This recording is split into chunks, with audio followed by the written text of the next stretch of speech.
It's a good day. It's a good day. It's a Friday. I feel great. I don't know about you guys, but I feel great. But you guys know what that means. Friday comes around, we do the Ninjala anime episode reaction. We do the Ninjala anime episode talk if I, have time to record it after the fact. But I'm here. Ninjala anime's ready to go. I have coffee. This morning's good. Let's get started. I mean, yes, I saw some of these things coming in the episode. There are other things that I didn't see coming in this episode. Oh man, let's just say the Ninjala anime opened up an entirely new can of worms. So today we're going to be talking about episode 16 and everything it implies going forward with the Ninjala anime. So hello ladies and gentlemen and all the core gamers out there, CAJ Man 777 here, and welcome back to another Ninjala anime discussion. Today we're going to be talking about episode 16, which I already said, there's a lot to cover in this episode, so we're going to get started right away with it. So if you guys are, of course, enjoying the Ninjala anime content here on the channel, as well as the other content, do me a favor and hit that like button on this video, as well as hitting the subscribe button as we try and reach 5,000 subscribers by the end of the year. I want to see how far we can get subscriber count-wise before I go to my convention, which is Too Many Games, which is happening about 2 months from now. So I want to see how far we can go before Too Many Games, and then ultimately, hopefully, 5,000 at the end of the year. But that's besides the point. Let's talk about this Ninjala anime episode. And we open up with a discussion yet again of the WNA Council talking about the Space Ninja and why they are so dangerous and what they are drawn to. So obviously the Council has now confirmed that the Space Ninja are drawn to the Ninja Gum.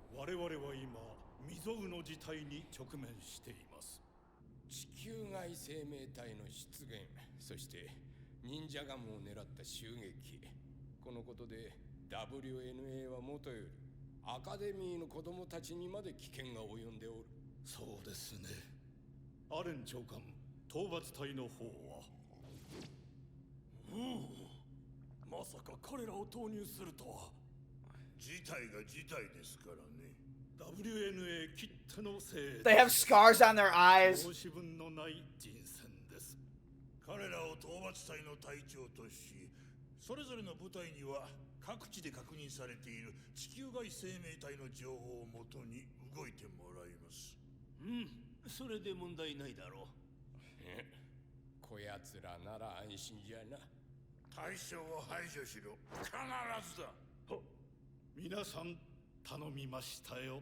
Now, I believe Coralu Stromboli, I remembered their commenter's name, is always the one commenter on my Ninjala videos that puts really, really informative stuff and really, really cool bits and pieces of, like, Ninjala lore in my comment section, and it really fills me in on a lot of the other stuff that's super helpful. So I really appreciate what they did in the last episode, because they basically confirmed a lot of the stories that I've talked about and, like, thinking in my head and theories, where eventually a meteor did come to Earth and it, like, eventually drew out the power of shinobi and people kind of thing, and that's why the Space Ninja are coming back, because they are drawn to the power of shinobi, they're drawn to the Ninja Gum, and their ultimate goal, the Space Ninja's ultimate goal, which I believe was talked about a little bit in Story Mode Chapter 1, was they want to take children who have ninja DNA in their cells and, like, take the ninja DNA from them to make themselves stronger,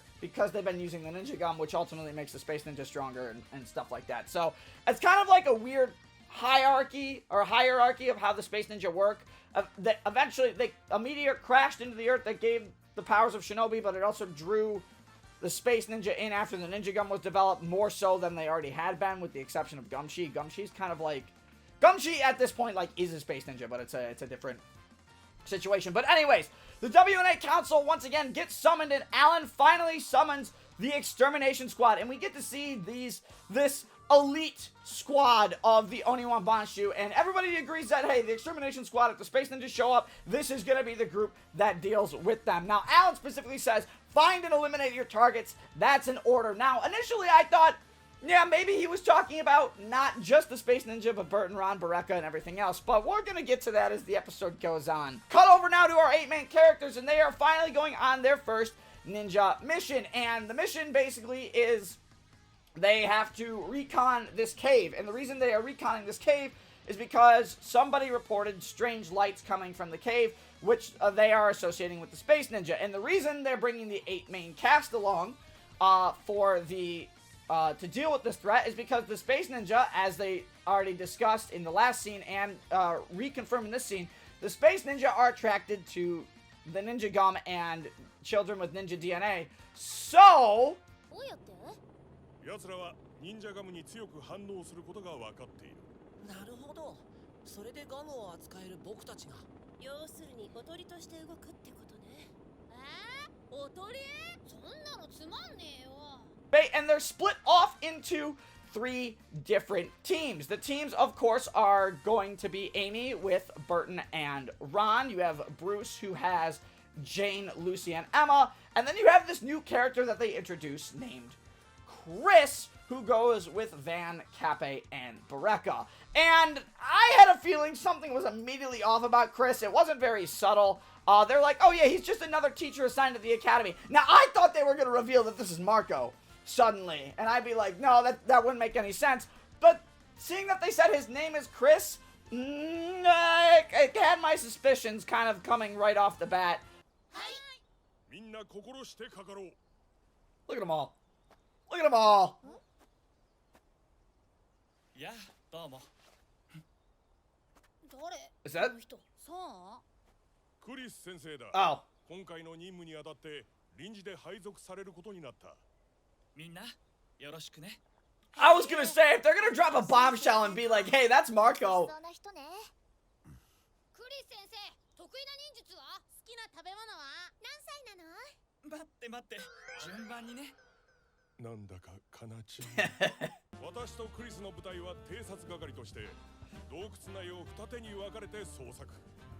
エイミー部隊は通信係として洞窟の外から私たちに適宜指示を出していく。指示はどうやって出すんですか？これを使うのよ。この通信機はマキフォンと They're introducing the Maki phone finally. That's cool.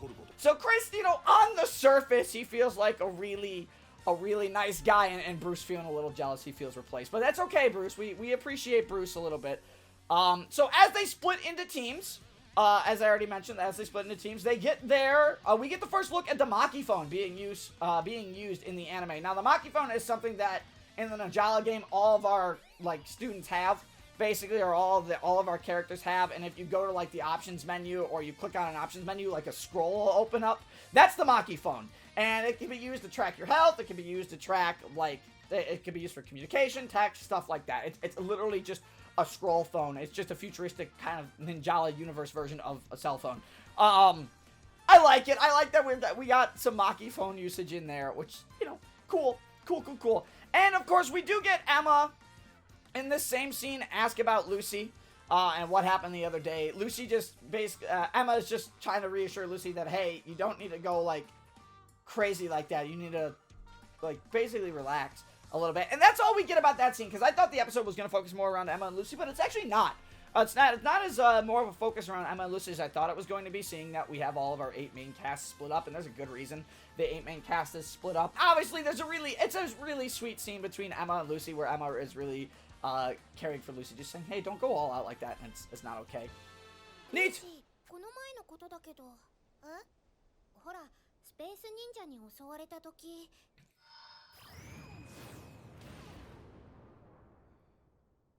なんだかいつもと違う感じだったから大丈夫かなって。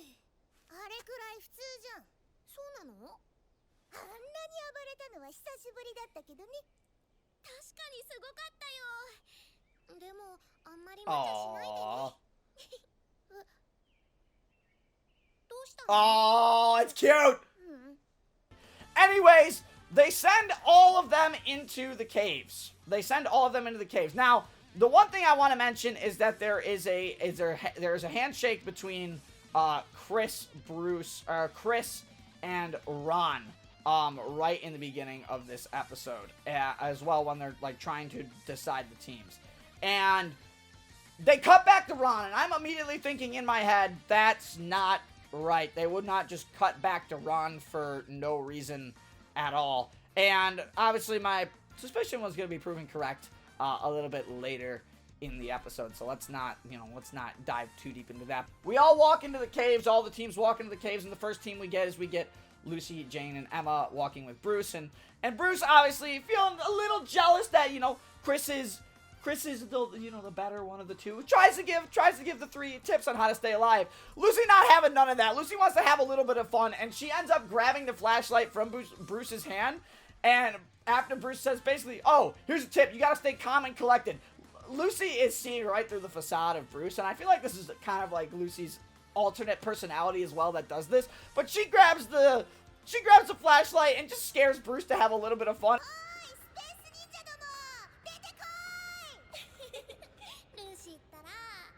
最近教師としての威厳が落ちてきているがいかなるトラブルに見舞われても落ち着き冷静になって対処することだ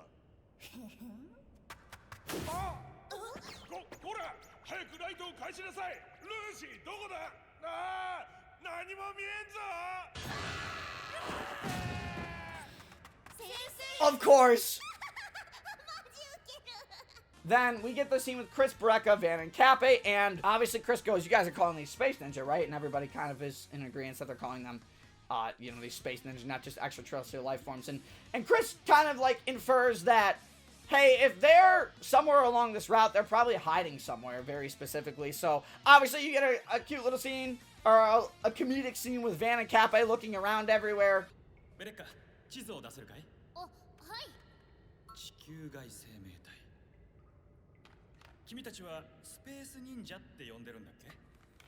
奴らが人目を避けて行動していると仮定するなら、こっちのルートに潜んでいる可能性が高いわね。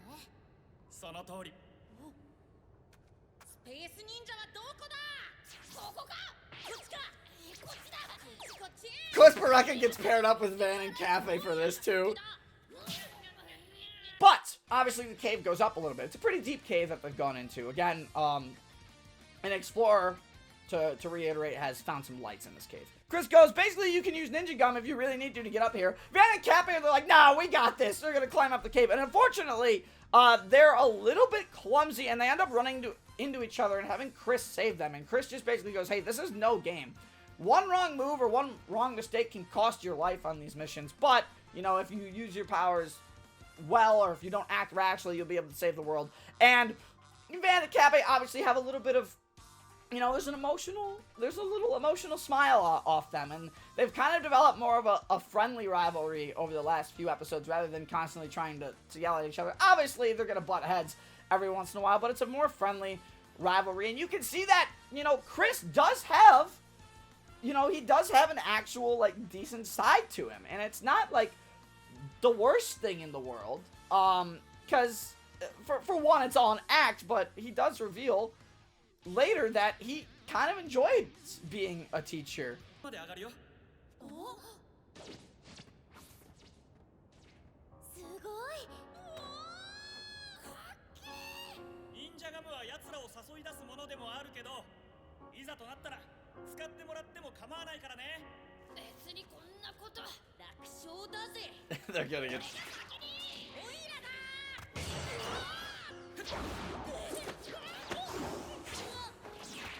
Dang! 助かった。君たち、これは遊びじゃない。任務では一つのミスが命取り、場合によっては仲間を危険にさらすことにもなる。はい。だけどね、こういう Hitting him with the life lesson. 君たちもいつか多くの人、ひいては世界を救うことができるはずだよ。 Then we get one of the most interesting scenes. Now, I talked about maybe thinking that the Shadow Ninja were members of the Oniwan Banshu. And is obviously the Extermination Squad, they were on their way. They said at the beginning of the episode the Extermination Squad was en route to, help with the Space Ninja. So now we get a good look at the Extermination Squad, and what shows up? It's the Shadow Ninja. Here they come.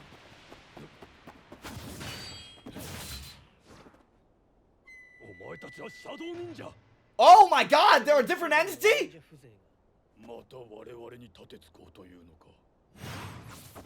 Oh my!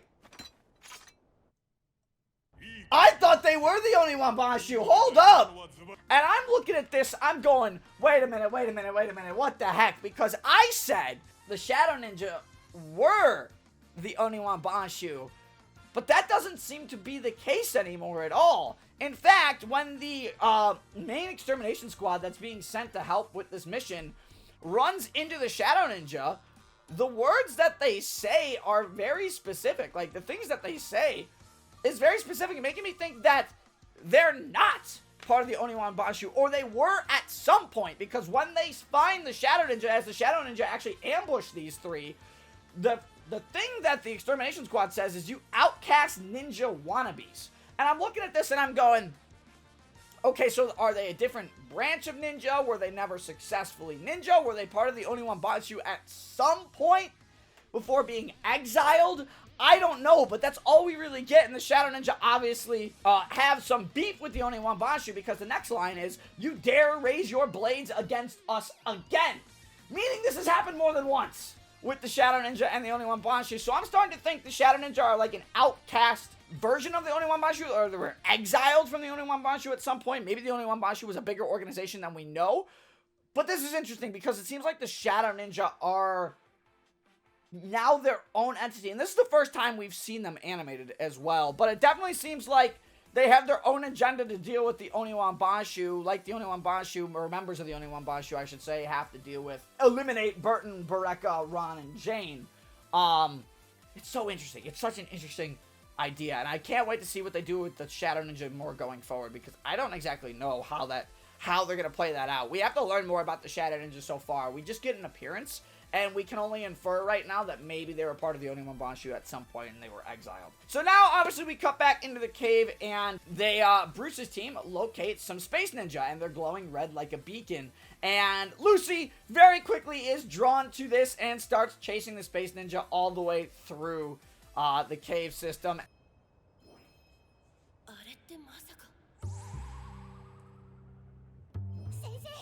深追いは危険だ。討伐隊が来るまで一旦ここで They're held up. 待て、勝手な行動は。 But then we also get the same scene where Amy learns that the Extermination Squad they're being engaged with the Shadow Ninja, so they are going to be delayed at the moment. And Burton and Ron's reaction to this is very strange, because this is the first time they've heard the Shadow Ninja. スペース忍者を発見しただと。ルーシーが接触を図ろうとしているらしい。なんですって？ Uh-oh. 討伐隊がシャドウ忍者と交戦中って。 Cut over now to Chris, Van, and Cappe, and now Chris is going to show their true colors, as Baraka obviously heard on the phone that, hey, the Extermination Squad is on their way, and Cappe's thinking, oh, I bet this was Lucy's plan from the get-go to, like, engage the Space Ninja or something like that. So now we get an evil smirk from Chris, and Chris intentionally causes a cave-in, and it's not even subtle that he intentionally caused the cave-in. They even cut to his hand reaching in his pocket, and he throws, like, an explosive at the ceiling and splits up Van and Cappe from Baraka intentionally, because as much as he has respect for Van and Cappe, he's not the one they're after. He's not the one he has to deal with. He's trying to get information and eliminate Baraka as well. So obviously Chris is trying to reassure Van and Cappe. He goes, head off to help Team Bruce, intentionally trying to split them off even further, so Van and Cappe can't hear what happens next, as Chris, immediately with the evil smirk on his face,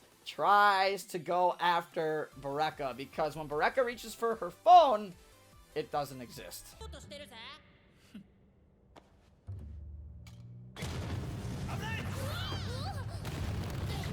Oh! Wait a minute. I had a feeling. I had a feeling. He's gonna go after Baraka. そうだ、バートンたちに連絡をってあれ Yup. 探し物はこれかな。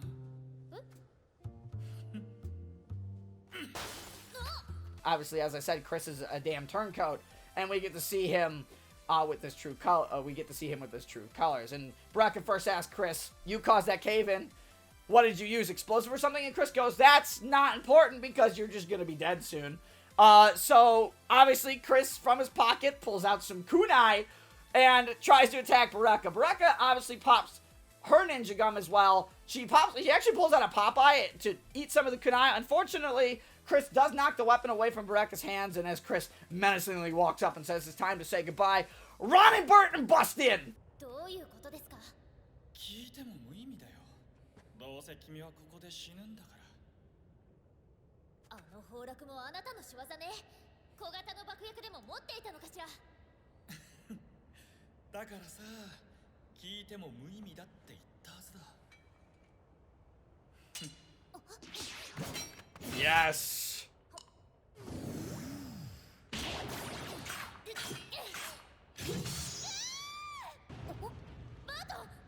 He knew.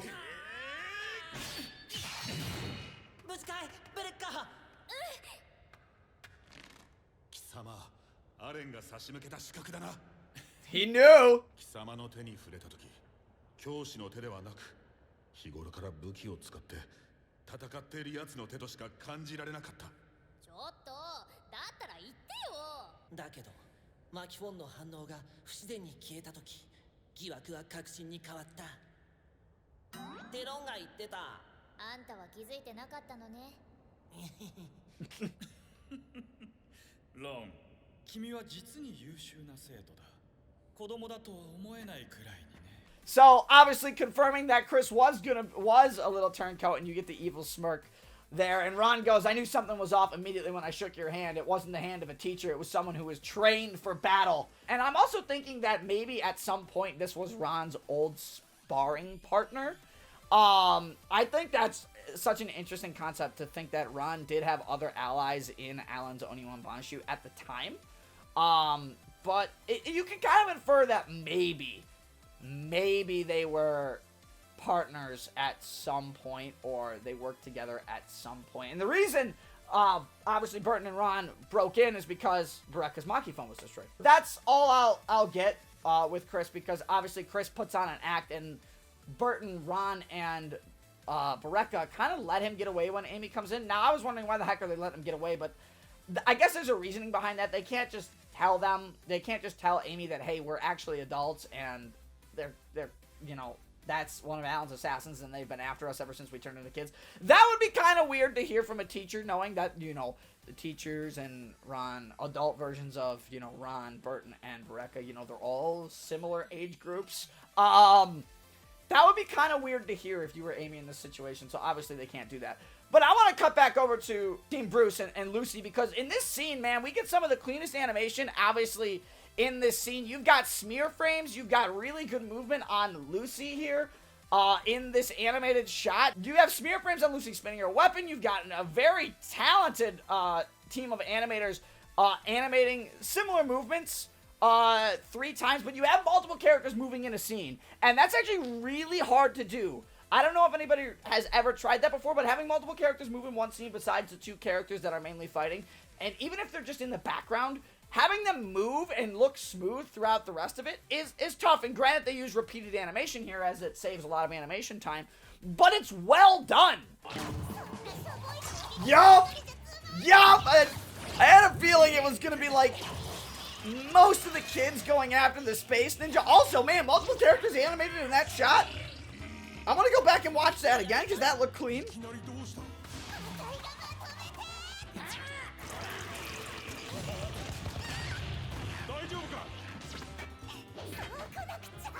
But in the same scene, we also get the Purple Space Ninja kind of like, you know, giving orders to the Orange Space Ninja. And Lucy's having like an absolute ball. She tries to counter a lot. She gets knocked back and she goes, all right, that's more like it. And obviously, she's a little crazy. She wants to have some fun. So, unfortunately, the fun kind of stops there as they end up getting surrounded. The Space Ninja end up surrounding Team Bruce. And then the Extermination Squad shows up. They go, hey, we had a bit of a mess to clean up before we got here. They ended up taking out the Shadow Ninja. We see them all absolutely lying in defeat. We're definitely going to get more of the Shadow Ninja going forward in the next few episodes. But, unfortunately, the Space Ninja are kind of ready for the Extermination Squad. And while the Extermination Squad tries, they kind of suck.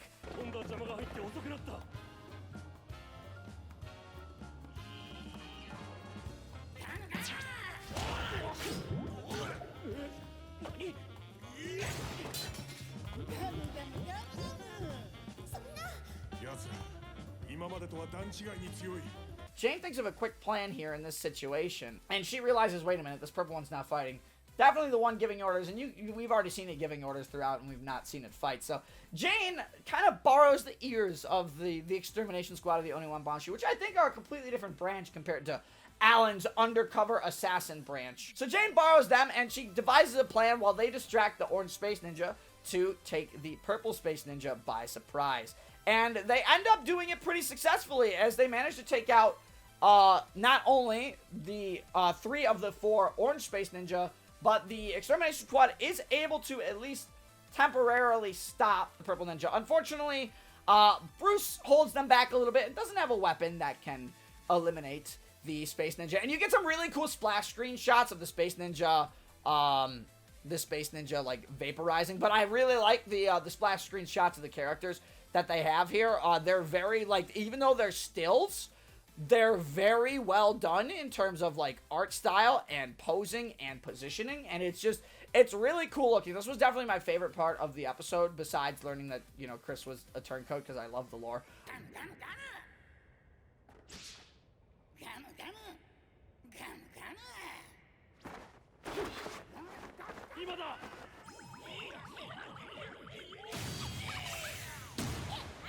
Under control, obviously.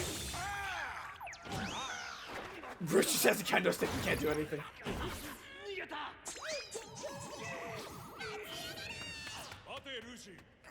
After we get that scene, they all succeed in their mission, and nothing really special happens after that. They head back to the academy, and now we cut over to the WNA, and we're going to talk with Chris and Alan. And this was actually really cool. I like the end of this scene as well.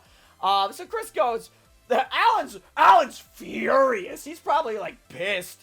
And Chris tries to reassure him, oh, you don't need to be that mad. I was actually, you know, Chris wasn't happy about it either, because his cover as a teacher was blown, and obviously he can't do it anymore. However, he does say to Alan that, you know, he sort of liked being an undercover teacher before revealing the facade that he's actually able to disguise himself as someone completely different.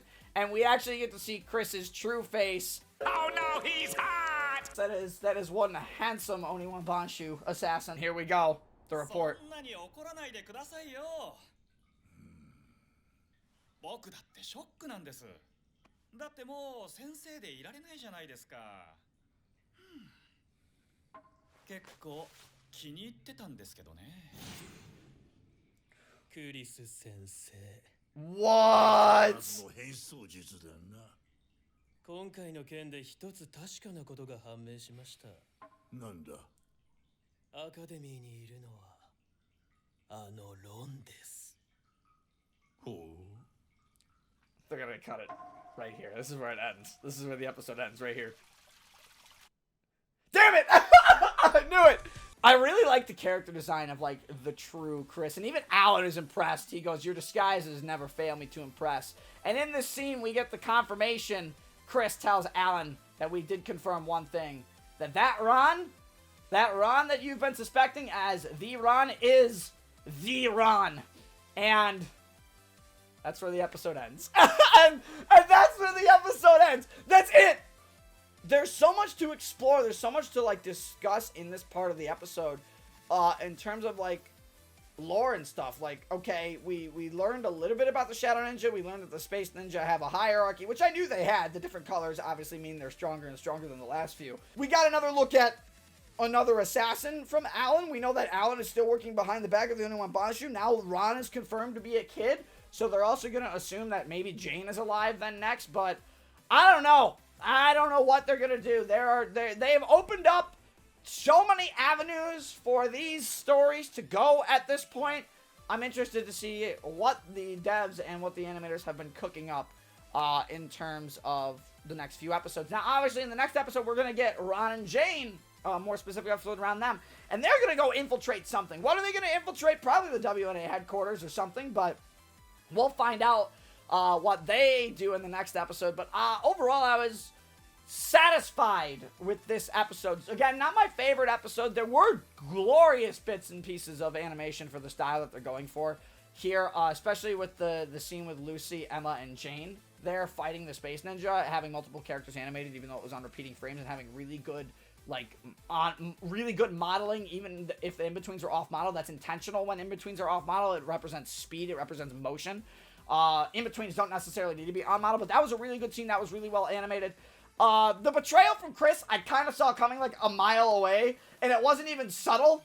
Because, like I said, well, they cut back to Ron's face. It was like, okay, well, they wouldn't cut back to Ron's face unless there was something with a problem. And then intentionally showing Chris cause the cave-in, it's like, okay, you're not really hiding anything there. That was kind of disappointing, because I had a feeling, like, right from the very beginning, Chris was just not going to turn out well. But it was nice to see how Chris truly looked at the end of the episode. But overall, yeah, satisfactory episode. They got a lot of explaining to do, for sure, in the next few episodes, and hopefully, again, we'll get more and more of that as the series goes forward. But I liked it, and I want to know what you guys thought of this episode, of course, down in the comment section below as well. I know there's a lot to discuss. There's a lot of, I'm sure, theories that can go wild now with, oh, were the Shadow Ninja part of the Only One Banshu at some point? Oh, the bigger the Space Ninja, or the different color of the Space Ninja, the stronger they are. Obviously, that's already been confirmed, but in the cave, the Space Ninja escaped. They're like, oh, we can't go deeper into the cave. It's too dangerous. Are the Space Ninja hiding in that cave? We don't know. A lot of avenues to explore now in the next, few episodes of the animated series. But I'm pretty happy with how it turned out. So, yeah, I'm satisfied with how the Ninjala anime has turned out. Again, it's not the I've said it multiple times, but it's not the strongest. It's not the strongest showing of visuals or effects work in the world for this animated style. But in terms of story, they're doing a pretty good job. The lore of Ninjala just seems to go deeper and deeper down the rabbit hole, and I'm satisfied with that. So of course, if you guys enjoyed the video, do me a favor and hit that like button, as well as hitting that subscribe button for more Ninjala anime discussions exactly like this, as well as my other content on the channel if you guys really enjoy that. As I already said, let me know what you guys thought of this episode down below in the comments section. Love to hear what you guys would say. And of course, I will see you guys in the next episode or the next video. And until then, this is CAJ Man 777 signing off. Stay safe, everybody.